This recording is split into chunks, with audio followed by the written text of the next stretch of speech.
Silahkan like, subscribe, dan bunyikan lonceng. Bapak, Ibu, Saudara-saudari yang terkasih di dalam Kristus. Salam jumpa kembali dengan saya, Romo Adnan Berkanis. Semoga Bapak, Ibu, Saudara-saudari dalam keadaan sehat walafiat. Saya akan menemani kalian sepanjang hari ini dengan renungan yang akan saya suguhkan pada kesempatan ini. Selamat menonton, selamat berefleksi.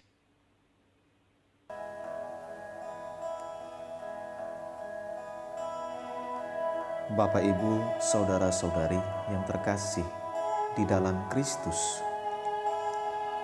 Dalam hidup yang penuh tantangan dan rintangan ini, tentu kita gelisah, merasa tidak tentram, selalu khawatir, serba cemas, tidak tenang, dan tidak sabar lagi dalam menanti.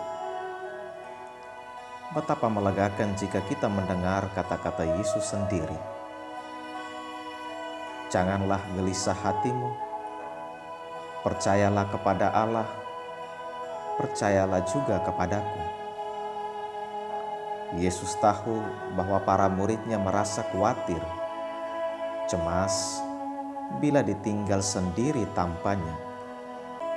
Kegelisahan mereka timbul karena mereka tidak dapat memahami misi Yesus dan rencana Allah Bapa.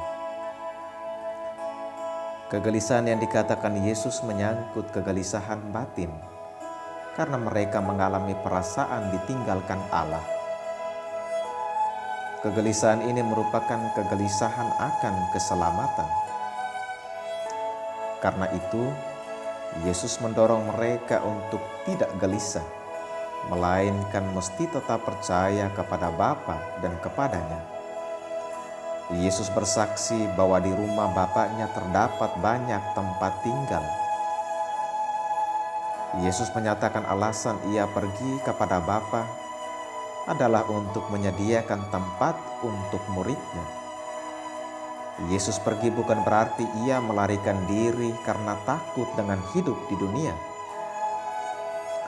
Yesus pergi kepada Bapa karena misi Bapa telah selesai dilaksanakannya. Yesus tidak pergi untuk selamanya. Yesus pergi agar bisa datang kembali.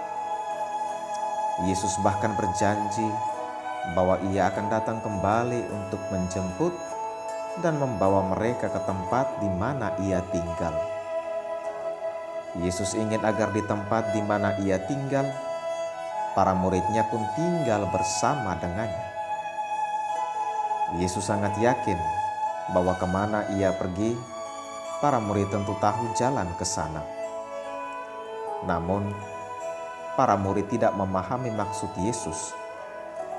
Maka Thomas angkat suara mewakili mereka semua, menyatakan bahwa mereka tidak tahu kemana Tuhan Yesus pergi, dan karena itu mereka juga tidak tahu jalan ke sana. Pada saat itulah Tuhan Yesus memperkenalkan dirinya kepada mereka bahwa Akulah jalan, kebenaran, dan hidup. Yesus mau mengingatkan mereka bahwa cukup saja percaya kepadanya. Percaya kepada Yesus juga berarti percaya kepada Allah Bapa. Kenal dan percaya pada Yesus, orang dapat datang kepada Bapa. Karena Yesus bukan sekadar penunjuk jalan, tetapi Dia adalah jalan itu sendiri. Dialah yang akan membawa, menghantar mereka untuk dapat sampai kepada Bapa. Yesus yang adalah jalan tidak menyesatkan orang, melainkan membawa orang untuk hidup dalam kebenaran. Yesus bukan sekadar pengajar atau pewarta kebenaran, bukan juga sekadar pelaku kebenaran, tetapi Dia itu sendiri adalah sumber kebenaran. Yesus bukan sekadar menyelamatkan hidup, bukan juga sekadar pemberi hidup, tetapi Dia adalah sumber hidup. Dia dapat membangkitkan orang mati dan memberikan hidup kekal, hidup yang tidak mati lagi kepada orang yang percaya kepadanya. Bapak, Ibu, saudara-saudari yang terkasih di dalam Kristus. Dalam bacaan pertama, Rasul Paulus juga mengajak umat di Pisidia agar tetap percaya kepada Kristus. Paulus sungguh amat yakin dan percaya bahwa Kristus adalah sumber hidup. Karena itu, di dalam rumah ibadat, Paulus meyakinkan jemaat di sana bahwa kabar keselamatan sudah disampaikan kepada mereka. Kabar keselamatan bahwa Allah telah membangkitkan Yesus dari antara orang mati. Yesus yang bangkit telah menampakkan diri kepada para murid-Nya, dan sekarang mereka semua itu adalah saksi kebangkitan bagi umat. Paulus menyatakan bahwa mereka sekarang mewartakan kabar sukacita, yakni keselamatan itu telah terlaksana melalui Yesus Kristus. Mereka yang menerima pewartaan Paulus berarti menerima dan percaya kepada Yesus dan percaya kepada Allah. Bapak, Ibu, saudara-saudari yang terkasih di dalam Kristus.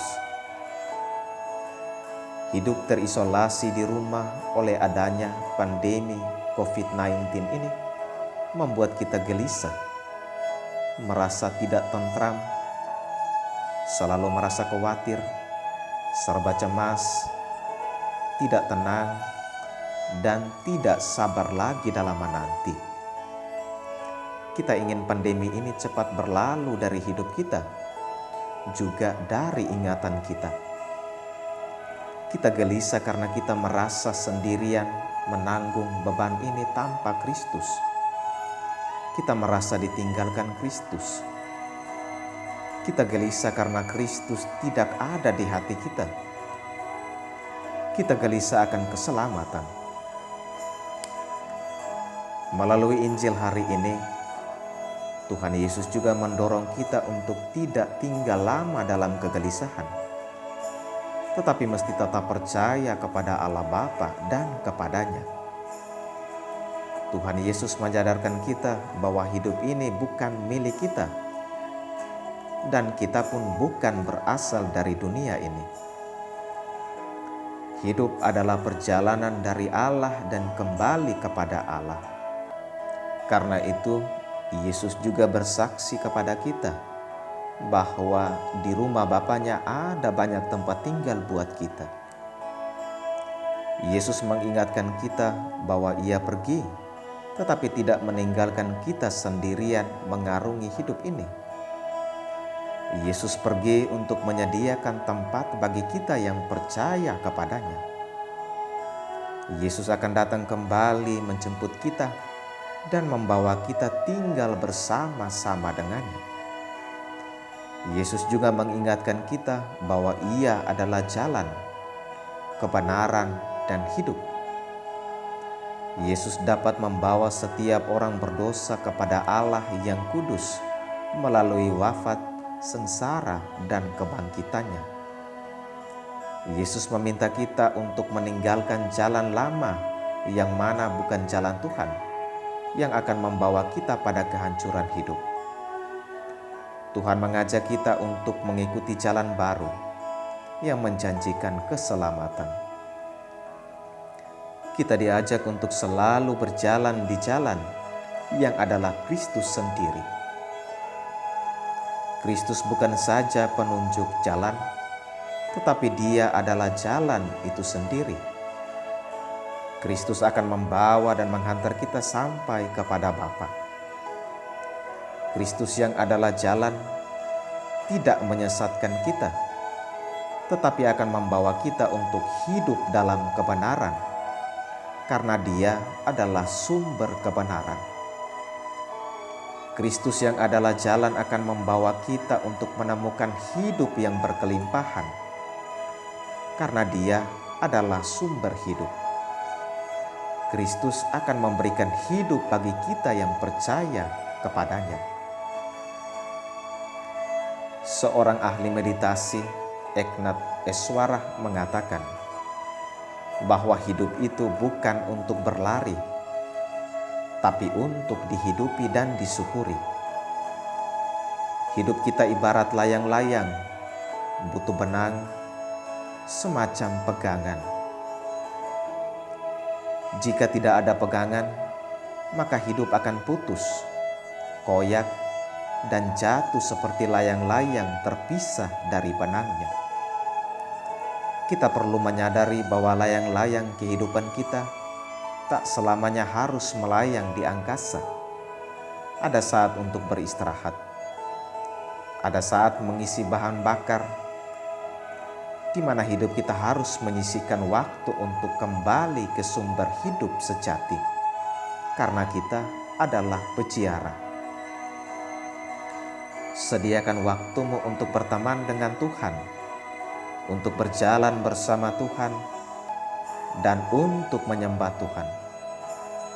Berjalan bersama Tuhan, kita pasti selamat, karena Tuhan selalu menjadi teman perjalanan hidup kita.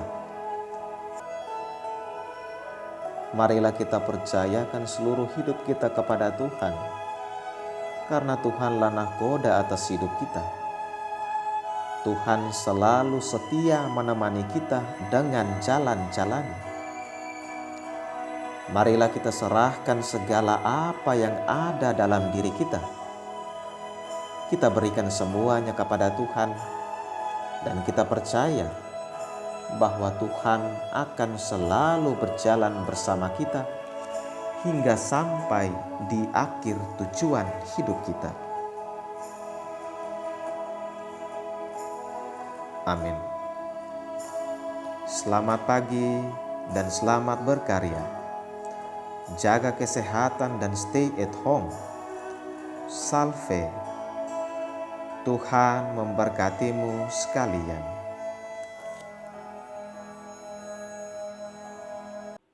Terima kasih sudah menonton video ini.